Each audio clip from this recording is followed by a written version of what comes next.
Elena Voss stood frozen at the edge of the forest, staring at the black carriage that had just rolled to a stop in front of her family home. Her heart pounded so hard, she thought the driver outside might hear it. Inside that carriage sat men loyal to Cale Draven, the Alpha King of the Northern Territories, and they had come for a bride. They had come for her sister. Mira burst into the room behind her, eyes wide with panic, her hands shaking as she gripped Elena's arms. "They're early," Mira whispered. "They're a full day early. Elena, I can't do this. I can't marry him." "You have to," Elena said, though her own voice trembled. "The alliance was signed months ago. Our whole pack depends on this marriage. If you refuse now, Cale Draven could see it as an insult, and insults to an Alpha King are never forgiven quietly." Mira shook her head, tears spilling down her cheeks. "You don't understand. There's someone else. Corin. I love him, Elena. I have loved him since before this marriage was ever arranged, and I was too afraid to tell anyone because I knew what our father would say. If I walk into that carriage today, I lose him forever. I become a wife to a man I don't know, a man they say has no mercy, a man who rules with cold eyes and a colder heart." Elena's chest tightened. She had always known her sister carried a secret, the way Mira would disappear for hours near the Eastern Creek, the way her eyes lit up whenever a letter arrived from an unknown sender. She just never realized how deep it ran. "What are you asking me?" Elena said slowly, though some part of her already understood the shape of the request forming in her sister's desperate eyes. Mira grabbed both of Elena's hands. "Take my place. Just for now. Just until I can find a way out of this. Until I can talk to Father. Until I figure out what to do." "We look identical, Elena. No one outside this pack has ever met me in person. The Alpha King has never laid eyes on either of us. You could go in my place, and no one would know the difference." The suggestion hit Elena like a blow to the chest. "Mira, that's insane. That's not a small lie. That's marriage. That's standing in front of an entire kingdom and swearing myself to a man who isn't mine to swear to." "Please," Mira begged, her voice cracking. "Just for the ceremony. Just long enough for me to breathe, to think, to find a way to fix this without destroying either of our lives. I will figure something out, I promise you. I just need time, and time is the one thing I don't have if that carriage leaves with me in it today." Elena looked out the window again. The driver was pacing now, glancing toward the house with visible impatience. Somewhere beyond the trees, she knew, Cale Draven was waiting in his fortress, a stranger who held the fate of two nervous sisters in his enormous, unknown hands. She thought of their mother, gone 3 winters now, who used to say that sisters were bound not just by blood, but by the promises they made to protect each other. She thought of her father's failing health, and how the alliance with the Northern Pack had been the one thing keeping their smaller territory safe from packs that circled them like hungry wolves waiting for weakness. She thought of Mira's tear-streaked face, and the love that had clearly taken root in her heart long before any of this began. "All right," Elena said finally, the word leaving her mouth before she could talk herself out of it. "I'll go, but you have to promise me you will find a way to fix this quickly. I am not built for lies, Mira. I don't know how long I can hold this together." Mira threw her arms around her sister, sobbing with relief. Thank you, Elena. I will fix this. I swear it. I just need a little time." They worked fast after that, swapping small details, memorizing family stories that Mira had shared with her intended in letters over the past months, adjusting jewelry, practicing the particular way Mira tilted her head when she smiled. Elena's hands shook the entire time, but she forced herself to breathe, to focus, to become someone else for a little while. When she stepped out of the house and into the waiting carriage, the guards bowed their heads respectfully, addressing her as Lady Mira, without a flicker of doubt. Elena forced a small, composed smile onto her face, the kind she imagined a bride might wear on her way to an uncertain future, and settled into the carriage seat as the door closed behind her. The journey north took 2 full days. Elena watched the landscape change through the carriage window, forests thickening into dense old growth, the air growing colder with every mile. She had heard stories about the northern territories her whole life, about a land ruled by an alpha so powerful that rival packs did not dare test his borders, about a king who had taken control after his own father's rule ended in bloodshed, though the details of that story were always spoken in hushed, uncertain tones. No one seemed to know exactly what kind of man Cale Draven had become. By the time the carriage rolled through the iron gates of Draven Fortress, Elena's nerves had settled into something quieter, something more resolved. She was here now. There was no turning back, not without shaming her sister and endangering the alliance her father had worked so hard to build. She would play this part as convincingly as she could, and she would trust Mira to find a solution soon. The fortress rose before her like something carved from the mountain itself, dark stone walls stretching upward, banners bearing the sigil of a silver wolf snapping in the cold wind. Servants lined the courtyard as the carriage came to a stop, and Elena drew in a slow breath before stepping out into the biting air. That was when she saw him. Cale Draven stood at the top of the stone steps leading into the fortress, tall and broad-shouldered, dressed in dark clothing that seemed to absorb the pale winter light around him. His hair was dark, his jaw sharp, and his eyes, even from this distance, carried a weight that made Elena's breath catch in her throat. He did not smile in greeting. He simply watched her approach with an expression she could not quite read, something between assessment and indifference. Elena climbed the steps slowly, reminding herself with every footfall to walk the way Mira walked, to hold her chin the way Mira held hers. When she reached the top, she offered a small curtsy, the way she had practiced.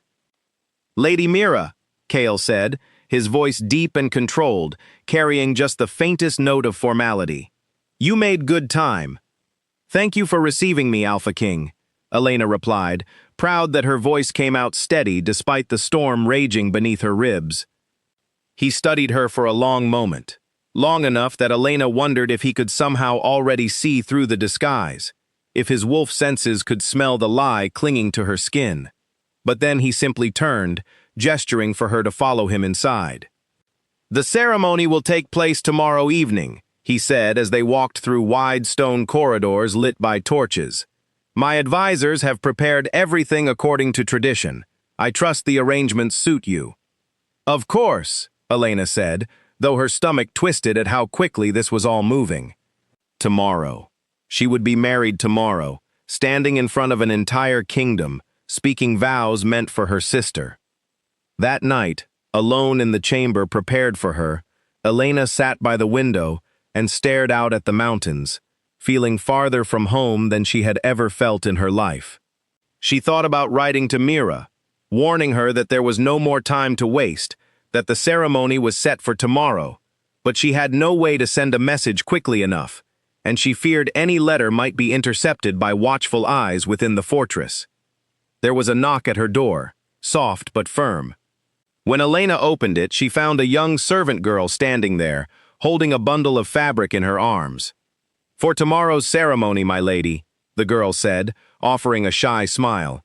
"I'm Wren. I'll be helping you get ready in the morning, if that pleases you." "That's very kind of you, Wren," Elena said, managing a genuine smile despite the fear coiled tight in her chest. There was something comforting about the girl's warmth, something that reminded her she was not entirely alone in this strange place. "The whole fortress has been buzzing about your arrival," Wren continued, stepping inside to lay out the ceremonial dress across the bed. "The Alpha King doesn't often show interest in anything outside of pack matters, but everyone says he agreed to this alliance himself. Some think it's strange since he's turned away offers from far wealthier packs before." Elena's curiosity sparked despite herself. "Why do you think he agreed to this one?" Wren shrugged, smoothing a wrinkle from the fabric. "No one really knows. He doesn't explain himself to servants. But I heard the letters your family sent moved him somehow. He kept them, you know, in his study. My friend who cleans in there says he's read them more than once." The words settled uneasily in Elena's chest. Those letters had been written by Mira, filled with Mira's thoughts, Mira's hopes, Mira's voice on paper. If Cale Draven had fallen for anything in this arrangement, it was for words that did not belong to the woman standing in front of him. After Ren left, Elena lay awake for hours, staring at the stone ceiling above her, turning the situation over and over in her mind. She thought about the way Cale's eyes had studied her on the steps, sharp and searching, and wondered how many more moments like that awaited her before someone, somewhere, discovered the truth. Morning came too quickly. Ren arrived at dawn with two other servants, and together they dressed Elena in a gown of deep silver, the color of the northern pack, embroidered with delicate patterns that caught the light like frost. Elena stood still as they worked, her mind racing through every possible way this could go wrong, every question Cale might ask that she would not know how to answer. By the time evening arrived, the great hall of Draven Fortress had filled with pack members, advisors, and neighboring dignitaries, all gathered to witness the joining of two territories. Elena stood at the edge of the hall, waiting for her signal to walk forward, her hands trembling despite her best efforts to steady them. When the music began, she took her first step down the long aisle, and every eye in the room turned toward her. She kept her gaze forward, focusing on the one figure standing at the end of the hall, tall and composed, watching her approach with that same unreadable expression from the day before. As she reached him, Cale extended his hand. Elena hesitated only a fraction of a second before placing her fingers in his. His grip was warm and firm, and something about the contact sent an unexpected jolt through her, a feeling she quickly pushed aside, reminding herself that this moment belonged to her sister, not to her. The officiant began the ceremony, speaking words about unity, about duty, about the strength that came from joining two packs as one. Elena repeated her vows when prompted, her voice barely above a whisper, praying that no one noticed how tightly she gripped Cale's hand. When the ceremony ended and the hall erupted into applause, Elena allowed herself a small breath of relief. She had done it. She had played her part, and no one had discovered the truth. But as she glanced up at Cale, she found him watching her with an intensity that made her stomach drop, as though some small part of him already sensed that something about this bride, about this moment, did not quite fit. She smiled anyway, the way Mira would have smiled, and told herself that she only needed to hold this lie together a little longer. She had no idea, standing there in that torchlit hall, that this marriage of convenience was about to become something far more complicated than either she or her sister had ever imagined. The morning after the ceremony, Elena woke to the unfamiliar sound of wind howling against stone walls she did not yet know. For a moment, lying beneath heavy furs in the chamber that now belonged to her, she forgot where she was. Then, the truth settled over her like a cold weight. She was Lady Mira Draven now, wife of the Alpha King, and there was no version of today that did not require her to keep pretending. Ren arrived shortly after sunrise, carrying a tray of tea and bread, her expression bright despite the early hour. "Good morning, my lady. The Alpha King has asked that you join him for a walk through the Eastern Gardens this afternoon. He said it would be a good chance for you to see more of the fortress grounds." Elena's stomach twisted at the thought of spending unsupervised time with Cale, of being asked questions she might not know how to answer. But she nodded, forcing calm into her voice. "Of course. Thank you, Ren." The days that followed fell into a strange rhythm.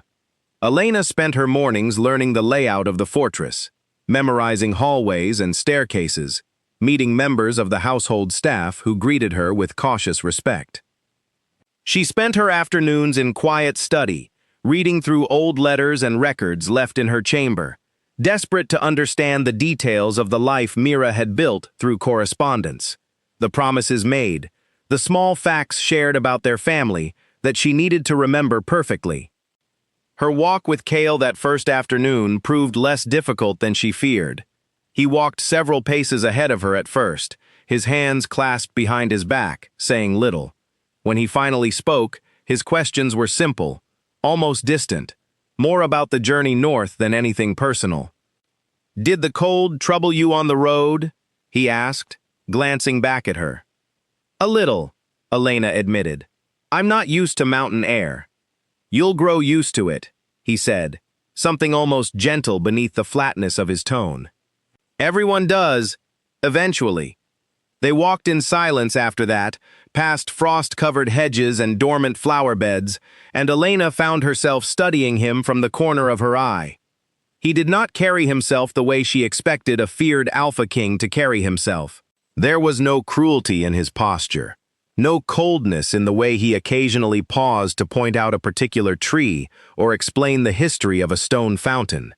He was quiet, controlled, but not unkind, and that unsettled her more than outright harshness would have. Over the following weeks, Elena settled deeper into her role. She began sitting in on small council meetings, observing the way Kale handled disputes between pack members, the way he weighed decisions carefully before speaking, never raising his voice, never acting rashly. She noticed how the older advisors respected him, how the younger warriors seemed almost desperate for his approval, and how the servants, though careful around him, did not fear him the way rumors from her home territory had suggested. One afternoon, a dispute arose between two pack families over a boundary line near the eastern farmlands. Voices rose in the council chamber as both sides argued their case, tempers flaring hot enough that Elena worried the disagreement might turn physical. Kale listened without interruption, his expression unreadable, until both families had finished speaking. Then he asked a series of careful questions, drawing out details neither side had initially offered, before delivering a decision that satisfied both parties, without favoring either. Elena found herself impressed, despite everything. "You handled that well," she said quietly, once the chamber had emptied. Kale glanced at her, something like surprise flickering across his features, as though he had not expected her to comment at all. "Fairness keeps a pack together longer than fear does," he said simply. "My father believed the opposite. It cost him everything eventually." It was the first personal thing he had shared with her since her arrival, and Elena found herself wanting to know more, wanting to ask about his father, about the bloodshed the servants whispered of, about the weight he clearly carried beneath that composed exterior. But she held her tongue, reminding herself that curiosity was dangerous. The more she learned about him, the more she risked caring about a life that was never truly hers to claim. Despite her caution, small moments of connection kept finding their way into her days. She discovered that Kale often ate his evening meal alone in a quiet study rather than in the grand dining hall, and one evening, when she found herself unable to sleep, she wandered the halls and found him there, a single candle burning beside a stack of reports. "Couldn't sleep?" he asked without looking up. "No," Elena admitted, hovering in the doorway. "The wind keeps waking me." He gestured toward the empty chair across from him. "Sit, if you'd like. I find the quiet here helps." She hesitated only a moment before accepting, settling into the chair as he continued reviewing his reports. They sat in comfortable silence for a while, and Elena found herself studying the careful way he worked, the slight furrow of his brow when he encountered a problem, the way his shoulders relaxed slightly the longer she stayed. "May I ask you something?" she said eventually. He looked up, setting down his quill. "You may. Why did you agree to this alliance? Ren mentioned you've turned away offers from wealthier packs before." Something flickered across his face, guarded but not unkind. "Your letters," he said finally. "There was an honesty in them I hadn't found in the other proposals. Most families sent offers filled with flattery and empty promises. Yours spoke about fear, about hope, about wanting to protect the people you loved. It felt real in a way the others didn't." Elena's chest tightened painfully. Those words, that honesty, belonged to Mira, not to her. She was sitting here accepting praise for feelings she had never expressed, for a connection built on paper by someone else entirely, and the weight of that deception pressed down on her harder than it ever had before. "I'm glad they meant something to you," she managed, hating how hollow the words felt in her mouth. As the weeks turned into a month, Elena began noticing the way the pack's outcasts and lower-ranking members watched her, cautious but curious, as though unsure what to make of a lady who greeted the stable hands by name and thanked the kitchen staff for every meal. She had never been able to walk past someone struggling without offering help, and that instinct did not disappear simply because she was living someone else's life. She spent afternoons visiting the young pups in the fortress nursery, listening to their stories, mending small disputes between the children, with patience that surprised even the nursemaids. Word of her kindness spread quietly through the fortress, and Elena began to notice something shifting in the way people looked at her, something warmer than the cautious respect she had first received. She told herself it did not matter, that none of this belonged to her, that she was only borrowing a life until Mira found her way back to reclaim it. But some nights, lying awake in the quiet of her chamber, she wondered what it might feel like if this life truly were her own. Kale, too, seemed to be watching her more closely as the weeks passed. She caught him sometimes across the dining hall, his gaze lingering a moment too long before he looked away. She noticed how he began seeking her opinion during council discussions, how he started walking beside her during their afternoon walks instead of ahead of her, how his voice softened slightly whenever he addressed her directly. One evening, as autumn began sliding into the first hard frost of winter, Kale found her in the gardens, wrapped in a heavy cloak, watching the last golden leaves fall from the trees. "You seem thoughtful tonight," he said, coming to stand beside her. "I was thinking about home," Elena admitted, which was at least partly true. "Do you miss it?" "Every day," she said softly. "But I've found things here worth staying for, too." Kale turned to look at her then, something unguarded crossing his features for just a moment, before he composed himself again. "I confess," he said quietly, "you are not entirely what I expected when your letters first arrived. You are quieter than I imagined, more careful with your words. But there is something steady in you, something I find myself drawn to more each day." Elena's heart pounded painfully against her ribs. She knew she should say something to discourage him, some polite deflection to keep distance between them, but the words would not come.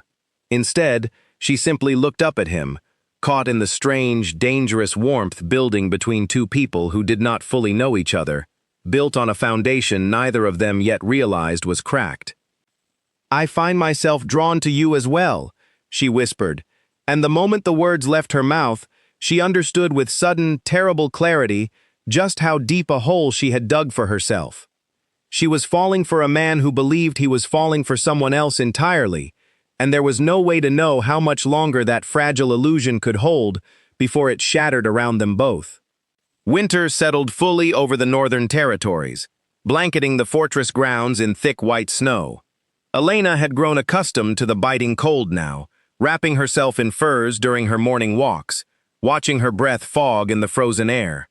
2 months had passed since the ceremony, and with every passing week, the lie she carried felt heavier, even as her feelings for Kale grew harder to deny. She had written to Mira twice since arriving, careful letters filled with coded language in case they were intercepted, asking when her sister planned to return and reclaim her place. Both replies had come back vague and hesitant, filled with excuses about needing more time, about complications with Corin's family, about not being ready to face their father with the truth. Elena read each letter with a growing sense of dread, understanding that the window for a clean resolution was closing faster than either of them had planned for. It was during a council meeting on a particularly cold morning that the first real crack in her disguise appeared. A visiting dignitary from a neighboring pack, Lord Halden, had come to discuss trade agreements, and during a pause in the negotiations, he turned to Elena with polite curiosity. "Lady Mira," he said, "I recall meeting your father some years ago at a gathering in the Southern Territories. He spoke fondly of a hunting trip you two took together near Ashford Ridge, if I remember correctly. I don't suppose you still ride as well as he claimed." Elena froze, her mind scrambling. She had no memory of any hunting trip, no idea what Ashford Ridge even referred to, and she could feel Kale's gaze shift toward her, waiting for her response. "It's been some time since I've ridden that particular trail," she said carefully, forcing a small smile. "My memory of it has faded more than I'd like to admit." Lord Halden chuckled, apparently satisfied, and the conversation moved on. But when Elena glanced at Cale, she found him studying her with a expression she had not seen before, thoughtful and faintly troubled, as though something about her answer had not quite settled right in his mind.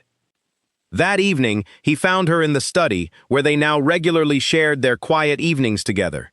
He set aside his reports earlier than usual, watching her with careful attention. "Lord Halden mentioned a trip to Ashford Ridge today," he said. "You didn't seem to recall it."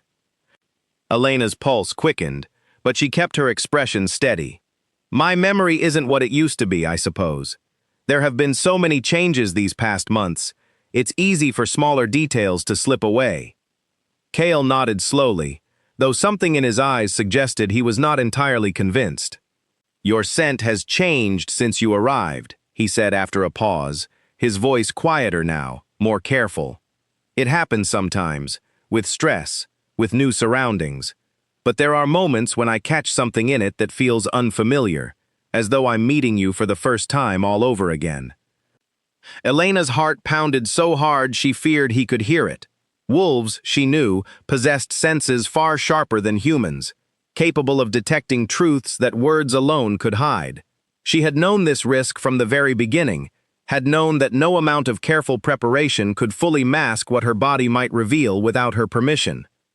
"Perhaps it's the mountain air," she offered weakly, "or the stress of settling into a new life." Cale studied her for a long moment before nodding again, letting the subject drop, though Elena could see the question still lingering behind his eyes. She excused herself soon after, retreating to her chamber with her hands shaking, understanding that the careful balance she had maintained for months was beginning to slip.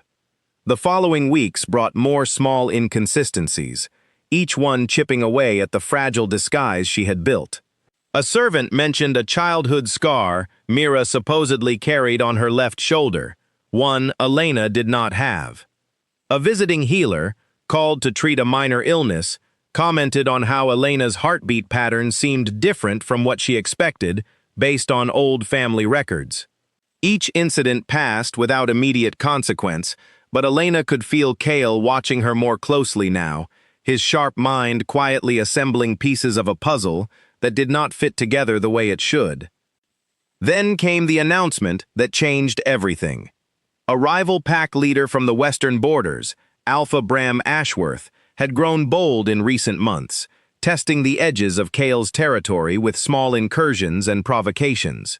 Word arrived at the fortress that Bram intended to challenge the legitimacy of Cale's alliance with the Southern Pack, claiming that a marriage built on convenience rather than true bonding left Cale's territory vulnerable to challenge. "There is an old tradition," Cale's chief advisor, an elderly wolf named Garrick, explained during an urgent council meeting. "A bonding ritual performed before the full council and visiting dignitaries.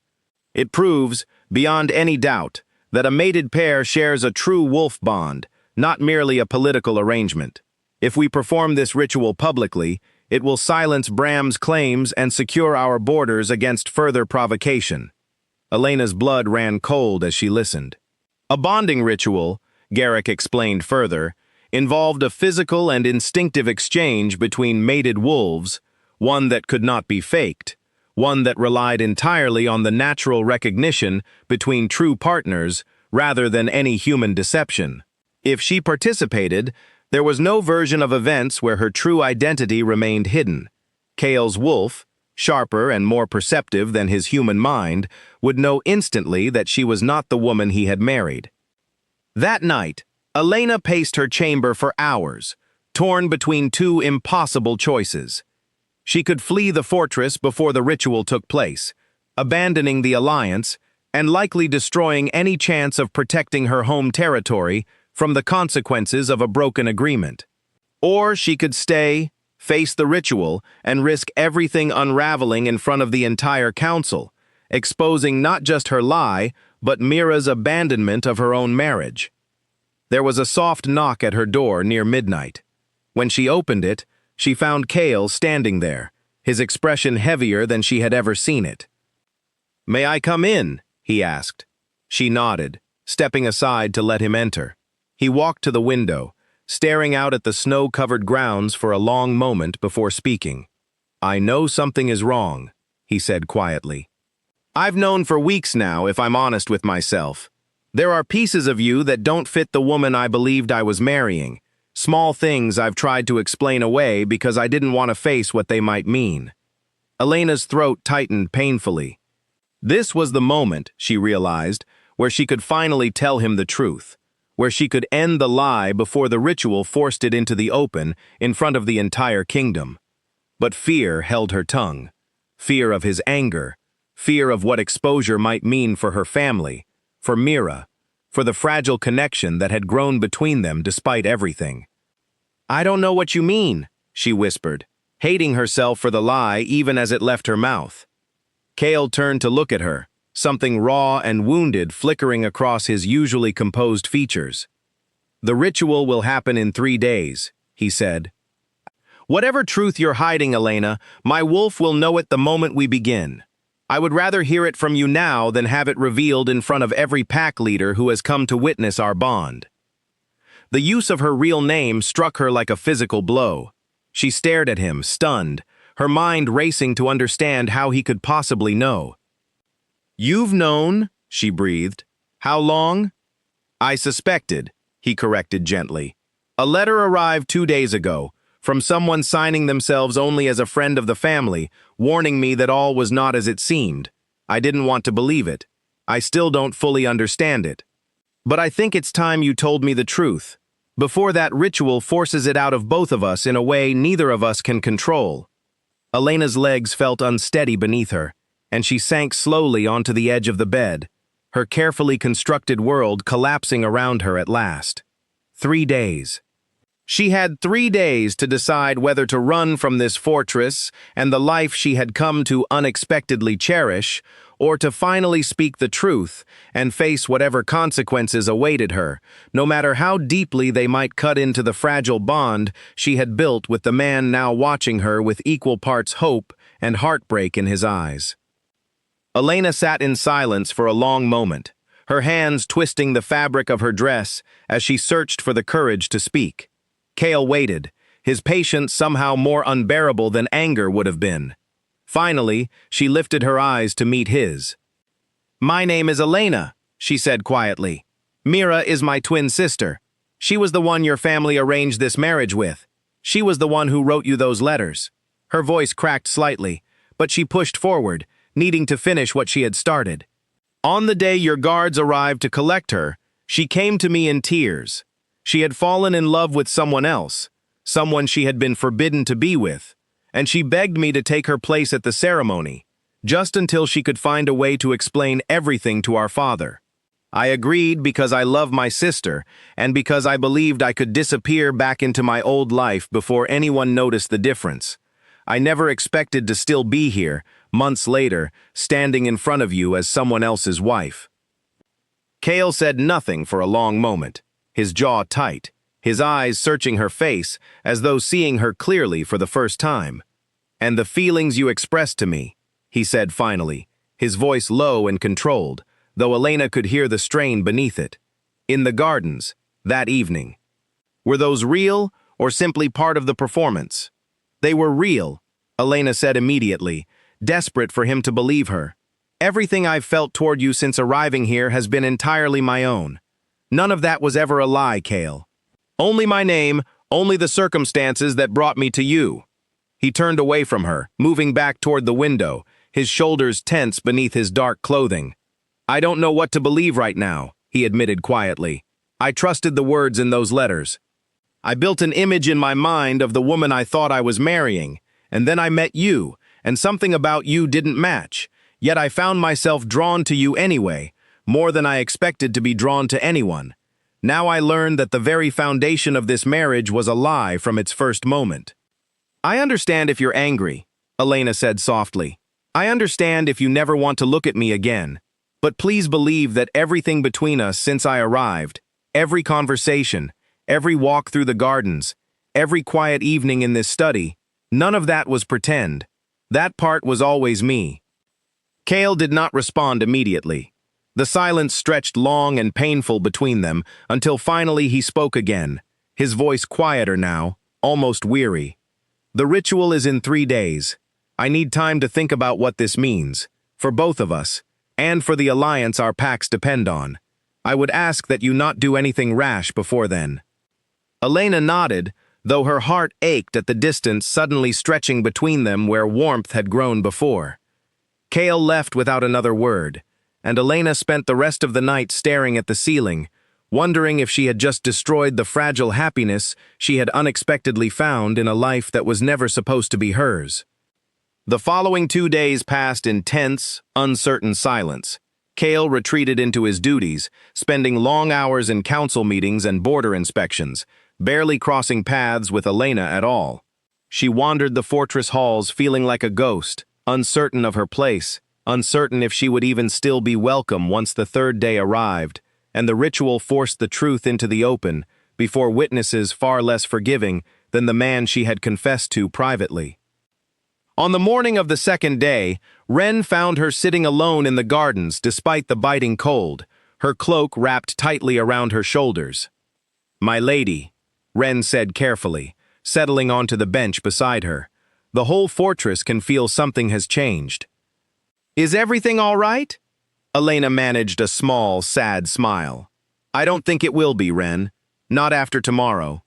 She had not planned to say more, but something about Wren's gentle concern loosened the words she had been holding inside for so long.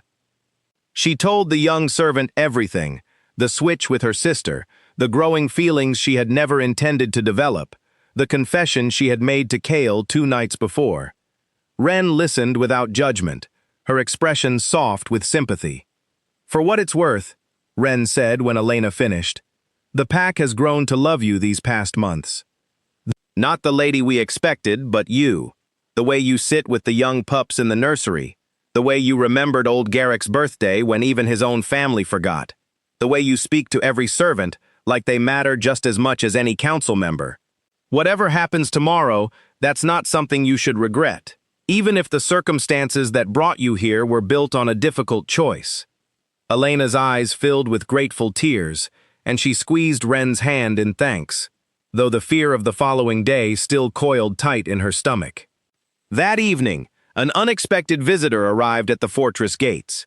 Elena watched from her window as a familiar carriage rolled into the courtyard, and her heart leapt into her throat when she recognized her sister stepping out, wrapped in a traveling cloak, her expression a mixture of guilt and determination. Elena rushed down to meet her, pulling Mira into a fierce embrace the moment they were alone in a quiet corridor. "What are you doing here?" Elena whispered urgently. "The ritual is tomorrow. If anyone sees you, if anyone realizes there are 2 of us." "I know," Mira said, her voice trembling. "I received your letter. I understand what's happening, and I couldn't let you face this alone, not after everything you've sacrificed for me. I came to tell the truth myself, to Cale, to the council, whatever it takes to make this right." Elena studied her sister's face, searching for any sign of hesitation, but found only resolve. "Are you certain?" she asked.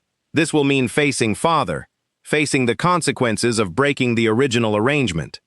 "I'm certain," Mira said firmly. "I should have found this courage months ago instead of asking you to carry a burden that was never yours to bear. Whatever happens tomorrow, I won't let you face it as the only one responsible."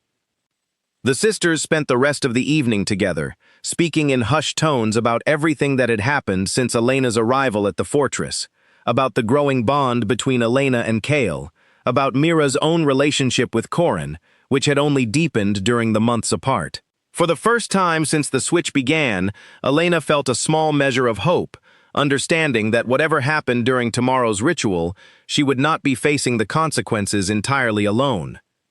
The morning of the ritual arrived cold and clear, the sky above the fortress a pale, unforgiving blue. Elena dressed slowly, her hands steady despite the fear churning inside her, while Mira waited nearby, dressed plainly, prepared to reveal herself to the council if the moment required it.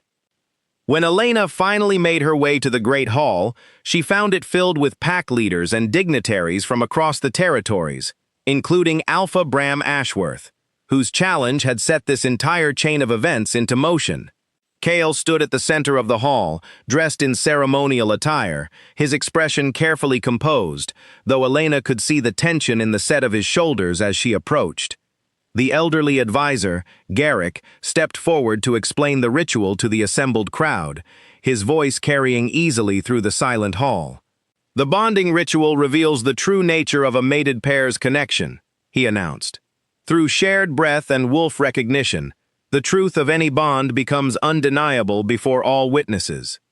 Elena's pulse pounded painfully as Kale turned to face her, extending his hand as tradition required. She placed her fingers in his, feeling the same warmth she had felt on the day of their wedding, though now it carried the weight of everything unspoken between them. As the ritual began, Elena felt something shift in the air around them, a strange, instinctive pull she could not fully explain. Kale's eyes, usually so composed, flickered with something wild and searching, his wolf rising closer to the surface than she had ever witnessed. The entire hall fell utterly silent, waiting, watching, as the ancient magic of the ritual began to reveal whatever truth it was designed to expose. The hall remained frozen in silence as the ritual unfolded. Elena felt Kale's grip tighten around her fingers, and for a moment, something passed between them that felt undeniably real. A warmth, a recognition, a pull that seemed to defy the very lie standing between them. But then his eyes changed, the gold flickering brighter, sharper, his wolf pressing forward with an intensity that made the surrounding pack leaders lean in with anticipation. Kale went suddenly still.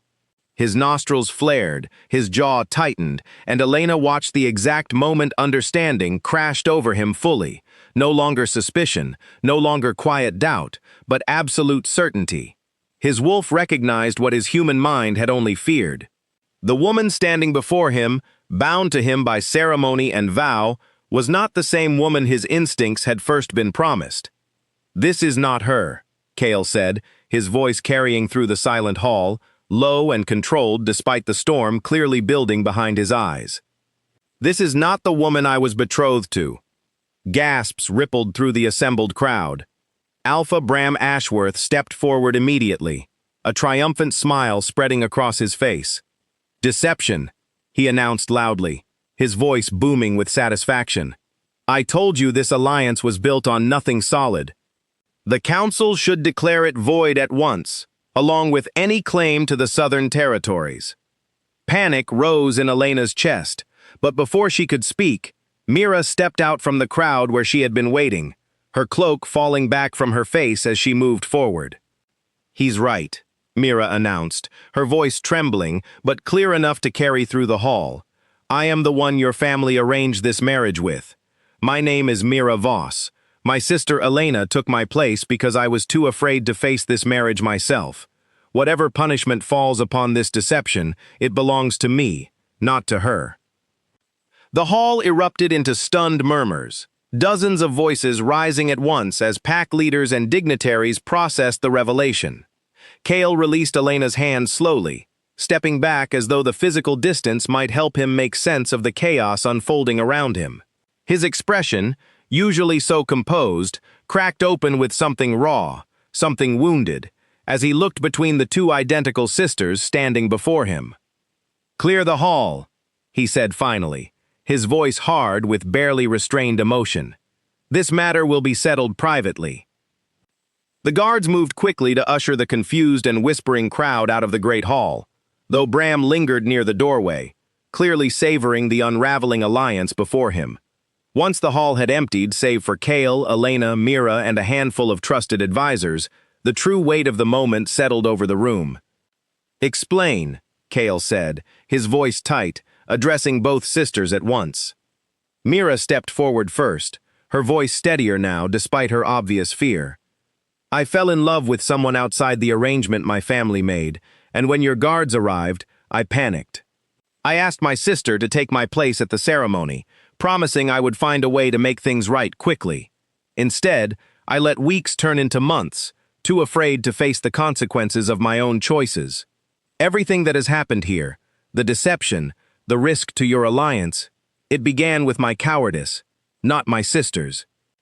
Cale's gaze shifted to Elena, and she forced herself to meet his eyes despite the fear coiling tight in her chest. I agreed because I love my sister, Elena said quietly. I never intended to stay this long. I never intended to feel what I came to feel for you. But everything I told you 2 nights ago was true, Cale. My feelings toward you were never part of any performance. Cale turned away from both of them, pacing toward the tall windows at the edge of the hall, his hands clasped tightly behind his back. The silence stretched long and painful, broken only by the distant sound of wind against the fortress walls. You let me believe a lie for months, he said finally, not turning around. You let this council prepare a ritual, believing our bond was true, knowing it would expose everything in front of every rival leader watching for weakness. Do you understand what this means for my territory? Bram will use this against us for years to come. I understand, Elena said softly, though her voice trembled with the effort of holding back tears. I never meant to put your territory at risk. I only meant to protect my sister, and then, somewhere along the way, I lost sight of how deep this deception had grown.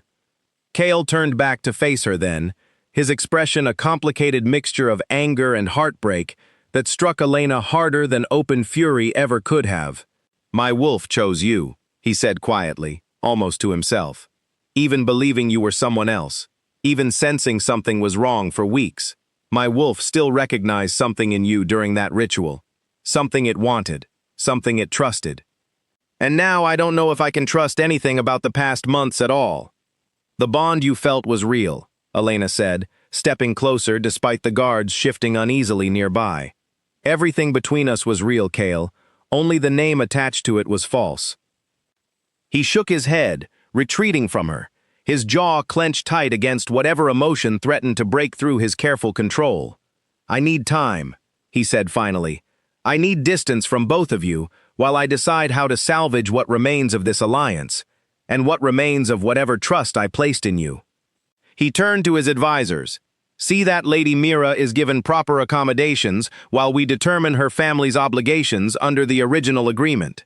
As for Elena, he paused, something flickering across his face before he continued, his voice hardening. She is no longer welcome within these walls. The words struck Elena like a physical blow. She had expected anger, expected consequences, but the finality in his voice, the coldness returning to his features after weeks of growing warmth between them, cut deeper than she had prepared herself for. Cale, she began, but he was already walking away, his back straight, his stride purposeful, leaving no room for further discussion. The advisors moved quickly to escort her from the hall, and Elena found herself numb with shock as she was led toward her chamber to gather her few belongings. Mira caught her arm in the corridor, tears streaming down her face. Elena, I'm so sorry. This isn't fair. None of this is your fault. It's all right, Elena said, though her voice cracked on the words. You told the truth. That's what matters now. Whatever happens to me, at least you finally found the courage to face this honestly. By nightfall, a carriage waited in the courtyard to carry Elena away from Draven Fortress, away from the life she had unexpectedly grown to cherish, away from the man whose wolf had chosen her even through months of careful deception. Ren appeared at the last moment, pressing a small bundle of dried herbs into Elena's hands, tears in her own eyes. For the journey, Ren said softly, and for whatever comes after. The pack won't forget your kindness, my lady, whatever name you carry. Elena climbed into the carriage with a heavy heart, watching through the small window as the fortress grew smaller and smaller behind her, disappearing into the darkening winter landscape. She had told the truth, had faced the consequences honestly, and yet the ache in her chest told her this was not simply the end of a lie. It was the end of something she had never expected to find, something that had felt, despite every complicated circumstance surrounding it, entirely and painfully real. As the carriage rattled along the frozen road back toward her family's territory, Elena closed her eyes and allowed herself, finally, to weep for everything she was leaving behind, uncertain if she would ever again feel the particular warmth of Cale Draven's hand closing gently around her own. The road home felt longer than Elena remembered, every mile stretching out beneath gray winter skies as the carriage carried her farther from Draven Fortress. She arrived at her family's estate 3 days later, exhausted and hollow, to find her father waiting at the door with a face carved from worry and disappointment. Mira had sent word ahead by messenger, explaining everything, and though her father said little when Elena stepped inside, the weight of his silence spoke volumes. "You risked everything," he said finally, once they sat together in the study that evening, a fire crackling weakly in the hearth. "The alliance, our territory's safety, all of it hung on a lie neither of you thought through to its end." "I know," Elena said quietly, unable to muster the energy to defend herself further. She had spent every waking hour since leaving the fortress replaying the final moments in that great hall, Cale's cold voice, the finality in his decision to send her away. "I'm sorry, Father. I only wanted to protect Mira." Her father studied her for a long moment, his expression softening slightly. "Your mother would have done the same for her sister, once, long ago," he admitted. "Loyalty like that isn't something I can fault you for, even if the consequences frighten me. What worries me now is what happens to this territory if the Northern Pack decides to punish us for the deception." Days passed slowly at the estate. Elena busied herself with familiar tasks, tending the small garden behind the house, helping the local healer with patients in the village, anything to keep her mind from drifting back to memories of quiet evenings in Cale's study, of walks through frost-covered gardens, of the warmth in his eyes before everything fell apart. But no amount of familiar routine could fully quiet the ache that had settled in her chest since the moment she watched the fortress disappear behind her. Mira, meanwhile, faced her own difficult reckoning. Their father summoned Corin to the estate for a formal conversation, and though the meeting was tense, it ended with a cautious blessing, provided Mira found a way to make amends with the Northern Pack for the disrupted alliance. Mira threw herself into writing letters to Cale's advisors, offering whatever compensation or concession might ease tensions, though no formal response arrived from the fortress in the weeks that followed. Word from the north came instead through traveling merchants and messengers passing through the territory, carrying troubling news. Alpha Bram Ashworth, emboldened by the scandal of the failed bonding ritual, had begun testing Cale's borders more aggressively than ever before, staging small raids along disputed farmland, spreading rumors among neighboring packs that the Northern Alpha's judgment could no longer be trusted after being so thoroughly deceived. Elena listened to these reports with a growing knot of dread in her stomach, worried for a man who no longer wanted anything to do with her, yet unable to stop caring about what happened to him and the pack she had grown to love during her months at the fortress.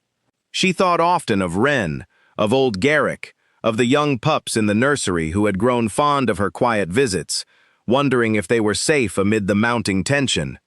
One cold evening, nearly a month after her return home, Elena sat by her window watching snow fall over the quiet village below, when a knock sounded at her chamber door. Mira entered, her expression unusually serious.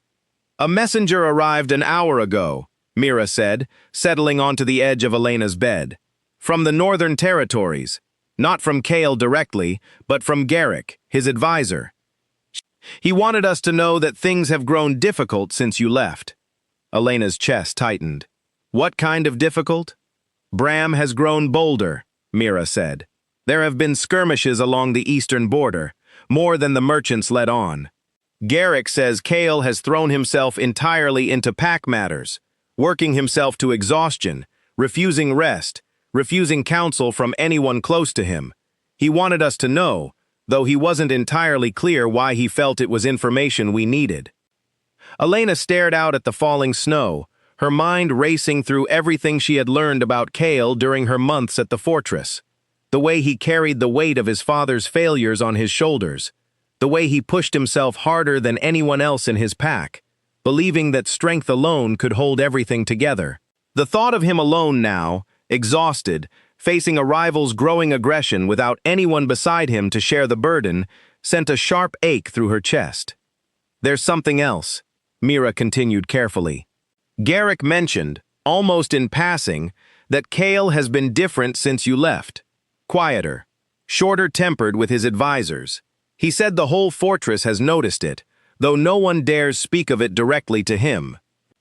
Elena said nothing for a long moment, unsure what to make of the information, unsure if hope was something she was even allowed to feel after everything that had happened between them. "Why would Garrick send word of this to us?" she asked finally. Mira offered a small, knowing smile. "I think, sister, that even Cale's most loyal advisor believes something was lost when you left that fortress, something more than just an alliance." That night, Elena lay awake long after the household had gone quiet, staring at the ceiling above her bed, turning Garrick's message over and over in her mind. She thought about the ritual, about the undeniable recognition that had passed between herself and Cale despite months of deception, about the way his wolf had reached for her even as his human mind fought to reject the truth unfolding before him. She thought about the warmth in his voice during their quiet evenings together, about the way he had slowly opened himself to her despite his careful, guarded nature.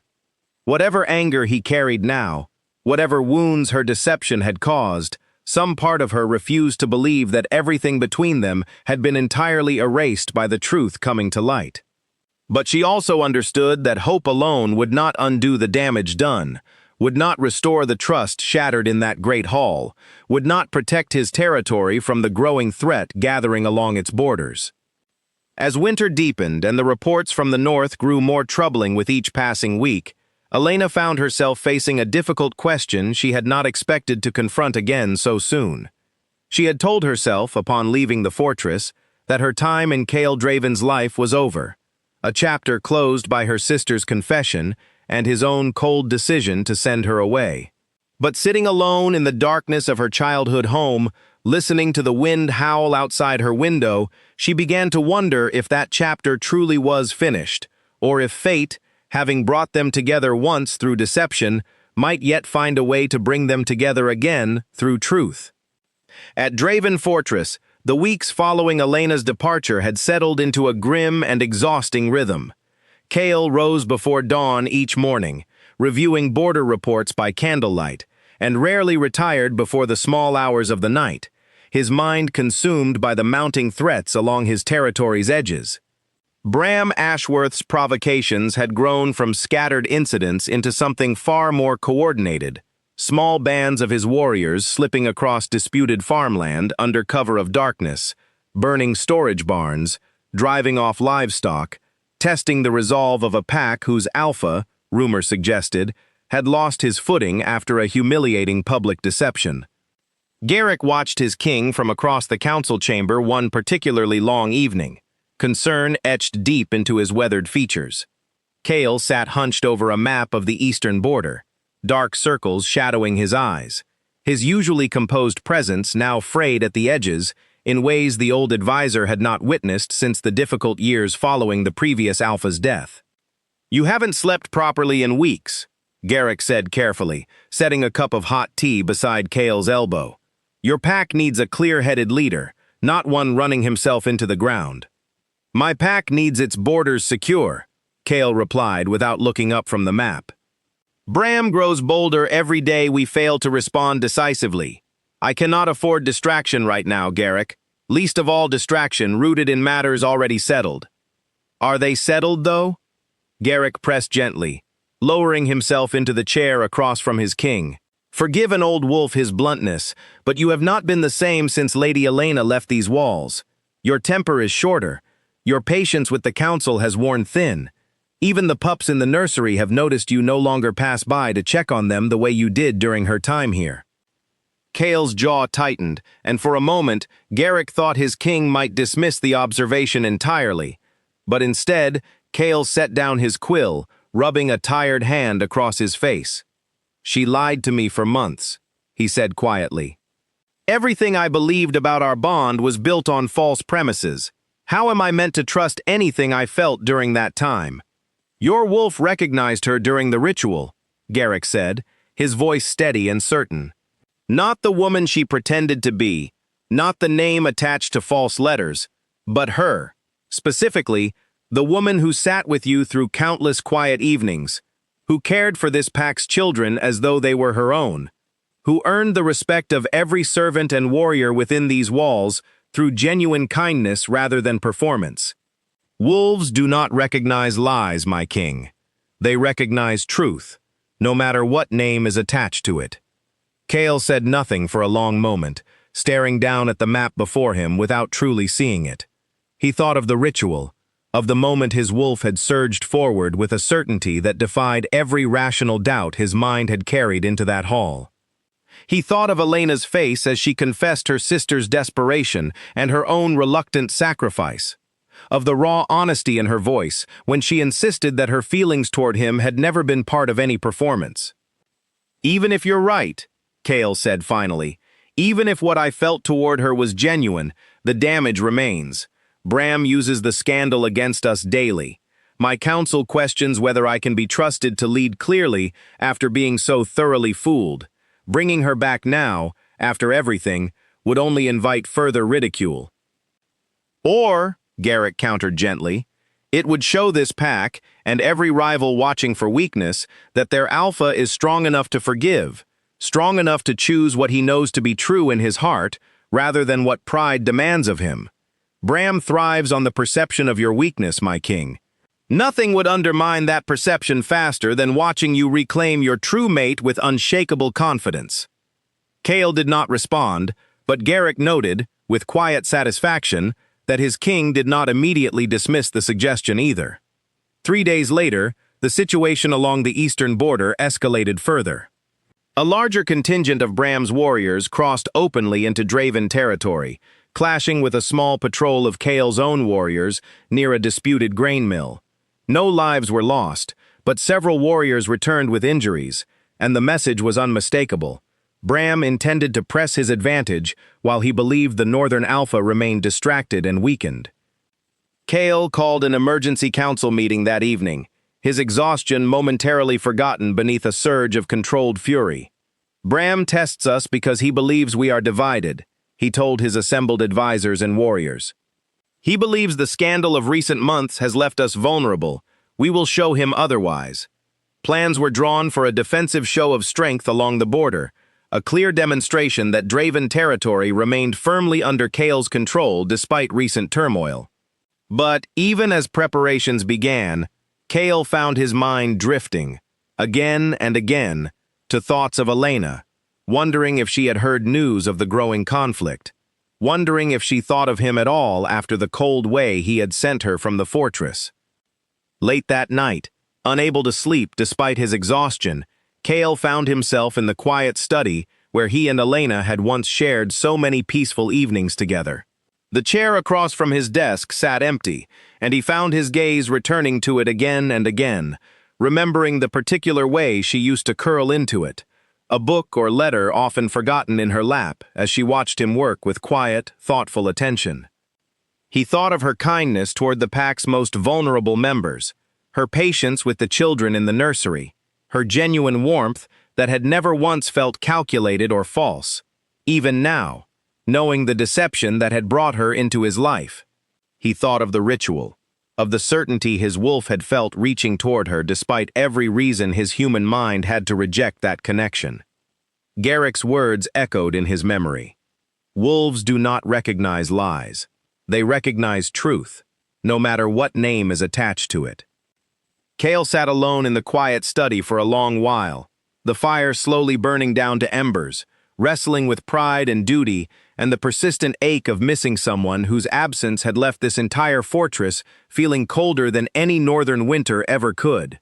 By the time dawn broke over the mountains outside his window, he had reached a decision, one that would require setting aside every careful, guarded instinct he had relied upon since his father's turbulent rule had taught him the dangers of trusting too easily. He would go south. He would find Elena, and he would learn, once and for all, whether the bond his wolf had recognized during that fateful ritual was strong enough to survive everything that had happened since, strong enough to stand against both his own wounded pride and the growing threat gathering along his territory's borders. Cale's decision to travel south did not come without complications. Garrick argued strongly against the timing, worried that Bram might exploit the Alpha King's absence to press even further into contested territory. Cale understood the risk clearly, but he had spent enough sleepless nights wrestling with his choice to know that delaying any further would only deepen the damage already done, both to his territory's stability and to the fragile possibility of reconciliation he could not stop hoping for. "I will not be gone long," he told his assembled council the morning of his departure. "Garrick will oversee the border defenses in my absence, and Commander Ash will lead our warriors should Bram attempt anything further. I trust you both to hold our territory steady until I return." The journey south felt different from any Cale had undertaken before, his mind consumed not with matters of pack politics or territorial strategy, but with the uncertain reception awaiting him at the end of the road. He rode with a small escort of trusted warriors, moving quickly through the frozen landscape, the miles between himself and Elena's family estate feeling both impossibly long and far too short for the speech he had yet to fully compose in his mind. 2 days into the journey, disaster nearly struck. As Cale's small party crossed a narrow mountain pass, a group of armed riders emerged suddenly from the tree line, their colors marking them clearly as Bram's warriors, far from their own territory's borders. Cale's warriors drew their weapons instantly, forming a protective line around their king, while Cale himself felt his wolf surge forward, sensing danger and betrayal in equal measure. "Strange to find the great Alpha King so far from his own borders," the lead rider called out, a scarred warrior Cale recognized as one of Bram's most trusted lieutenants. "Word travels quickly. Some say you've abandoned your territory entirely, chasing after the woman who made a fool of you in front of every pack leader in the region." "You are trespassing," Cale said, his voice cold and controlled, despite the fury simmering beneath his composed exterior. "Whatever business you believe you have here, I suggest you reconsider before this encounter becomes far more costly than you intend." The lieutenant laughed, though Cale noted the slight uncertainty flickering behind his bravado, clearly unprepared for the sheer authority radiating from the Alpha King despite the circumstances. "Alpha Bram sends his regards," the lieutenant said instead, apparently deciding against outright confrontation given the numbers arrayed before him. "He wanted you to know that whatever happens on this journey of yours, your territory remains vulnerable in your absence. Perhaps you should reconsider your priorities, my king." With that, the group of riders withdrew back into the tree line as quickly as they had appeared, leaving Cale's warriors tense and alert, watching the surrounding forest for any further sign of ambush. Cale understood the message clearly enough. Bram had eyes watching his movements, and this journey south, however necessary it felt, came with real consequences for the territory he had left behind. "We should return, my king," one of his warriors suggested carefully. "This confrontation proves Bram is watching closely. Your absence gives him exactly the opening he's been waiting for."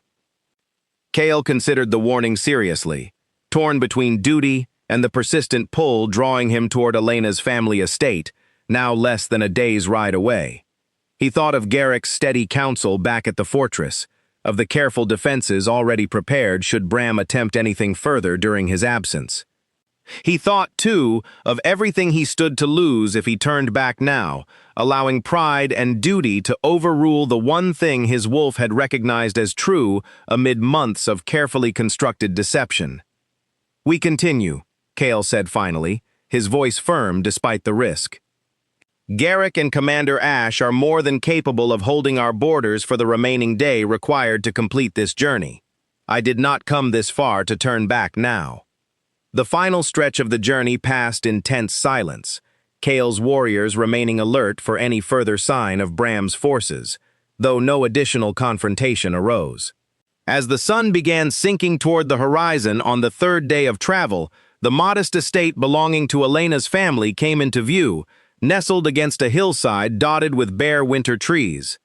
Cale's heart pounded as he approached the front gate, uncertain what reception awaited him after the cold, final way he had dismissed Elena from his fortress weeks before. He dismounted, instructing his warriors to remain near the gate and approach the front door alone, his carefully rehearsed words suddenly feeling inadequate against the weight of everything he needed to say. The door opened before he could knock, revealing Elena's father, an older man with tired but sharp eyes that studied Kale with obvious surprise and wariness. "Alpha King Draven," he said carefully. "I confess, I did not expect to see you at my door." "Forgive the unannounced arrival," Kale said, forcing steadiness into his voice, despite the uncertainty churning beneath his composed exterior.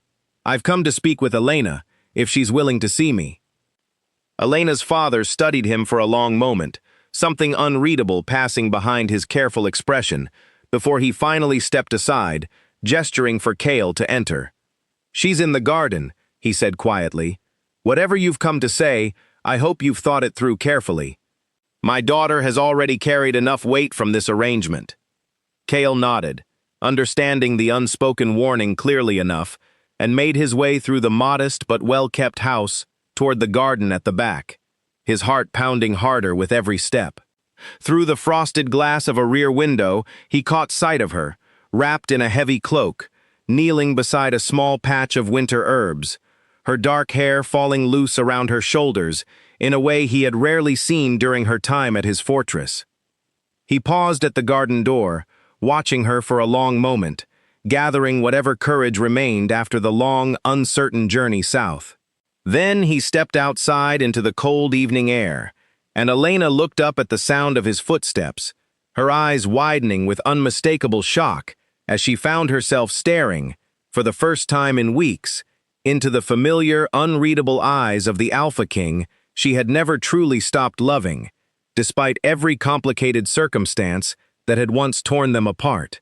Elena rose slowly to her feet, her hands still dusted with soil from the garden, staring at Kale as though uncertain whether her eyes deceived her. Weeks of aching silence stretched between them, and now, suddenly, impossibly, he stood before her in the fading evening light, his expression carrying none of the coldness that had marked their final moments together in that great hall. "Kale," she said finally, her voice barely above a whisper, "what are you doing here?" He crossed the small distance between them, stopping close enough that she could see the exhaustion still lingering beneath his eyes, evidence of the difficult weeks that had clearly passed since her departure. "I've had a great deal of time to think since you left," he said quietly, "about the ritual, about everything my wolf recognized in that moment, despite the truth I didn't want to accept, about the way this fortress has felt colder and quieter since you've been gone, in ways that have nothing to do with winter weather."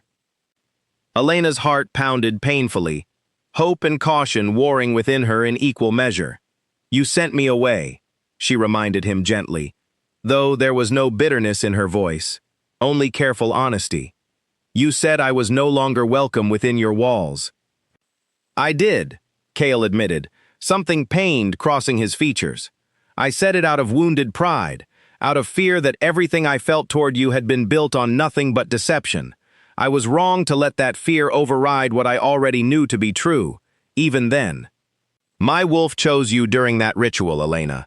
Not the name you carried, not the letters written in your sister's hand, but you specifically, the woman who sat with me through countless quiet evenings, who cared for my pack's children as though they belonged to her, who never once, in all our time together, showed me anything but genuine warmth and honesty about her feelings."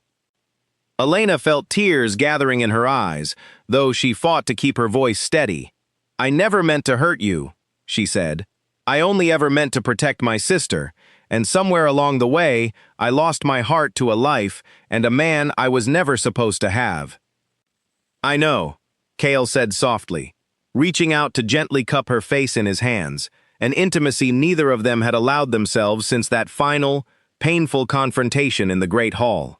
"I understand now, more clearly than I did in the anger of that moment, why you made the choice you did. Loyalty to family is not a flaw, Elena. It's a strength, one this pack has come to value deeply during your time among us." "What about Bram?" Elena asked, her mind racing to the reports she had heard of escalating conflict along the northern borders. "What about the alliance, the scandal, Everything that fell apart because of the truth coming to light during that ritual. Kale's expression grew more serious, though his hands remained gentle against her face. Bram grows bolder every day, believing my judgment cannot be trusted after being so thoroughly deceived. But Garrick reminded me of something important during these difficult weeks. Nothing would undermine Bram's perception of weakness faster than watching me reclaim what I know, without doubt, to be true. My territory needs a leader confident enough to choose truth over pride, strength over wounded ego. And I need you beside me, Elena. Not as a substitute for your sister's arrangement, but as yourself, fully and completely, in a bond built on nothing but honesty from this point forward. Elena's breath caught in her throat, hardly daring to believe the words she was hearing after weeks of aching uncertainty. You want me to return with you, she said slowly. Not as Mira, but as myself. As yourself, Kale confirmed, his voice steady with a certainty that left no room for doubt. As Elena Voss, the woman my wolf recognized as truly mine the moment that ritual stripped away every lie standing between us. I should have trusted that recognition from the beginning, instead of letting fear and pride cloud what I already knew in my heart. Before Elena could respond, the sound of urgent hoofbeats echoed from the front of the estate, and moments later, one of Kale's warriors burst into the garden, his expression tense with alarm. My king, the warrior said breathlessly. A rider just arrived from the fortress. Bram's forces have moved against our eastern border in greater numbers than before. Commander Ash requests your immediate return, but he assures us the defenses will hold until you arrive. Kale's jaw tightened, the weight of his responsibilities crashing back into focus despite the tender moment just shared. He turned back to Elena, urgency now sharpening his expression. I have to return immediately, he said. But I meant every word I just spoke. Will you come with me, Elena? Not out of obligation, not out of any lingering deception, but because you choose to stand beside me, fully and honestly, as we face whatever challenges await us? Elena did not hesitate. Weeks of aching uncertainty dissolved into sudden, fierce clarity, and she found herself nodding without any doubt clouding her decision. Yes, she said firmly. I choose you, Kale. I choose this life, honestly and completely, whatever challenges we face together. Within the hour, Elena had gathered what few belongings she needed, embracing her father and sister with tearful, hurried goodbyes before joining Kale's small escort for the urgent ride north. Mira caught her hand just before she mounted her horse, her eyes bright with unshed tears. Be safe, Mira whispered. And Elena, thank you for everything you sacrificed to protect me. I will never be able to repay that kindness, but I promise you, whatever help you need from me in the future, you need only ask. The journey north passed in a blur of urgency, Kale's warriors pushing their horses hard through the frozen landscape, every mile bringing them closer to a border now actively under threat from Bram's escalating aggression. Elena rode beside Kale through the difficult terrain, drawing strength from his steady presence beside her, understanding that whatever awaited them at the fortress, they would face it together this time, without the burden of hidden truth standing between them. As the familiar dark towers of Draven Fortress finally rose into view against the winter sky, smoke visible in the distance from skirmishes already underway along the eastern border, Elena felt a fierce determination settle over her exhaustion. She had once entered these gates as a frightened substitute for her sister, uncertain of her place, uncertain of the deception she carried. Now she rode toward those same gates as herself, fully and honestly, ready to stand beside the Alpha King she loved, as the territory they both cherished faced its greatest test yet. The fortress erupted into controlled chaos as Kale and his escort thundered through the gates, warriors rushing to update their king on the situation along the eastern border. Garrick met them in the courtyard, relief flooding his weathered features at the sight of Kale's safe return, though his expression grew serious as he delivered his report. Bram's forces pushed further than we anticipated, Garrick explained as they moved quickly toward the war room. Commander Ash has held the border, but their numbers suggest Bram intends more than simple provocation this time. He may be testing whether we're prepared to fully defend our territory, or whether the recent scandal has truly left us divided. Cale's expression hardened with resolve as he studied the maps spread across the war room table, Elena standing close beside him, absorbing the tense strategic discussion with focused attention. "Then we show him exactly how prepared we are," Cale said firmly. "Gather every available warrior. We move to reinforce the eastern border at first light." Elena stepped forward, despite the surprised glances from several advisors in the room. "I want to help," she said firmly. "I spent months learning this territory, learning its people. Let me assist with organizing supplies and coordinating with the healers who will be needed once your warriors return from the border." Cale studied her for a moment, something like pride flickering across his tired features, before nodding firmly. "Garrick, see that Lady Elena has whatever resources she requires. Her judgment has proven sound before, and I trust it fully now." The following hours passed in a flurry of organized preparation, Elena moving through the fortress with practiced efficiency, coordinating supply wagons and rallying the healers who would need to tend any warriors injured in the coming confrontation. Word spread quickly through the fortress that Lady Elena had returned, not as her sister's substitute, but openly and honestly as herself, and Elena found herself met with warm, genuine welcomes from servants and warriors alike, who had clearly grown fond of her during her earlier months among them. At dawn, Cale led his assembled warriors toward the eastern border, Elena watching from the fortress walls alongside Garrick and the elderly healers who would tend to any wounded brought back from the confrontation. The tension in the air was palpable as reports trickled back through scouts sent ahead, describing Bram's forces gathered along the disputed farmland, clearly prepared for a significant confrontation. But as Cale's forces arrived in full, disciplined formation, something shifted in the standoff. Bram, watching from across the contested field, seemed to reconsider his position upon witnessing the full strength and unity of Cale's assembled warriors, a stark contrast to the divided, weakened pack he had believed himself facing after months of scandal and rumor. Cale rode forward alone to meet Bram at the borderline, and though Elena could not hear the exchange from the fortress walls, she watched with held breath as the two Alpha Kings spoke for several tense minutes. Eventually, Bram's forces began withdrawing, retreating back across the border without further confrontation, and a wave of relief swept through the assembled warriors watching from the Draven side of the line. When Cale returned to the fortress that evening, his warriors safely accounted for and the eastern border secured without a single serious injury, Elena rushed to meet him in the courtyard, relief flooding through her at the sight of him safe and unharmed. "Bram withdrew," Cale explained, his voice carrying exhausted satisfaction despite the tension of the day. "He claimed it was merely a demonstration of strength, nothing more, but I suspect the true reason was quite different.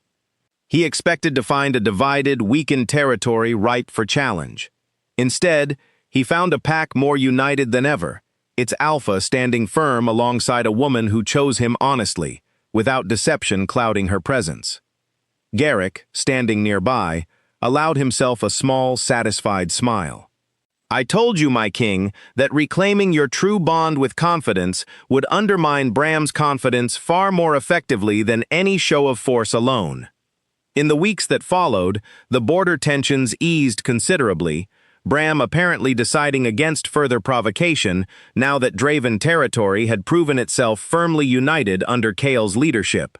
Word of the confrontation and its peaceful resolution spread quickly among neighboring packs, and rather than damaging Cale's reputation as the earlier scandal had threatened to do, the episode instead strengthened respect for his leadership, for his willingness to face difficult truths honestly rather than allowing pride to dictate his choices.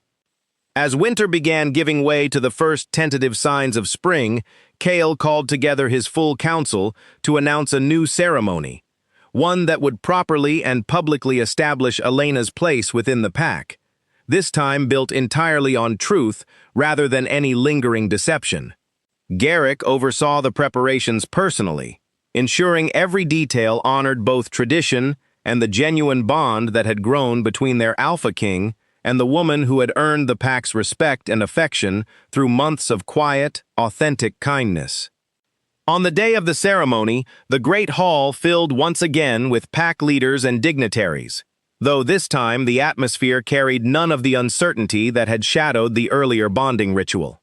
Mira and Elena's father traveled north for the occasion, along with Corin, whose relationship with Mira had been fully and happily acknowledged by the family in the months since the earlier scandal had forced difficult truths into the open. Elena walked down the aisle of the Great Hall dressed in silver and blue, the colors of the Northern Pack now worn proudly and honestly as her own, rather than borrowed for a sister's sake. Cale waited for her at the end of the hall, his expression carrying none of the guarded composure that had marked their first ceremony months before, replaced instead by open, unmistakable warmth. As they exchanged vows this time, every word carried genuine weight, spoken not out of duty or desperate family loyalty, but out of a bond that had survived deception, separation, and the threat of war to emerge stronger and more honest than either of them had believed possible. When Cale slipped a ring onto her finger, sealing their union properly before the entire assembled council, the Great Hall erupted into genuine, joyful celebration, a stark contrast to the tense uncertainty that had lingered after their first, secret-laden ceremony. Later that evening, as the celebration continued in the halls below, Cale found Elena standing alone on a balcony overlooking the fortress grounds, watching the last light of sunset paint the snow-covered mountains in shades of gold and pink. "Any regrets?" "What?" he asked softly, coming to stand beside her, his arms settling naturally around her waist. Elena leaned into him, a genuine, peaceful smile spreading across her face as she considered the long, difficult journey that had brought them to this moment. "None," she said honestly.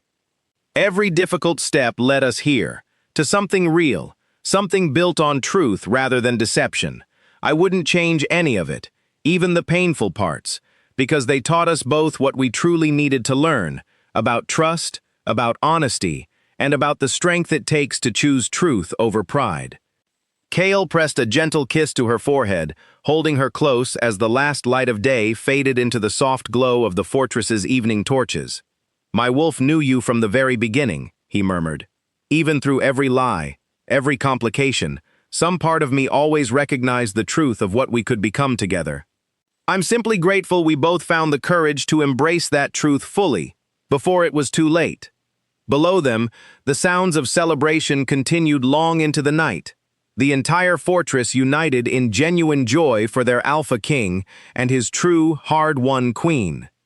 Elena Voss, who had once entered these gates as a frightened substitute hiding behind her sister's name, now stood proudly as herself, her place within the Northern Pack secured not through deception, but through months of quiet kindness, difficult honesty, and a bond that had proven strong enough to survive every challenge placed before it. As spring finally arrived in full across the Northern Territories, bringing new growth to gardens Elena had once tended in secret uncertainty, the pack settled into a peace built on solid, honest foundations. Bram's borders remained quiet, his earlier confidence in Draven weakness thoroughly disproven by the unity and strength Cale and Elena had shown together. Mira and Corin's engagement, blessed openly by both families, promised another joyful celebration in the seasons ahead, a happy resolution born from the same courageous honesty that had ultimately saved her sister's own difficult path toward love. And within the walls of Draven Fortress, Elena Voss, now truly and fully the Alpha King's queen, continued the quiet work that had first earned this pack's genuine affection, tending to its children, listening to its people, standing steadfastly beside the man whose wolf had recognized the truth of her heart long before either of them had been ready to accept it. Their story, born from desperate deception, had become something far greater in the end. A testament to the power of honesty, the strength of true love, and the unshakable bond between an Alpha King and the woman fate had always intended to be his true queen.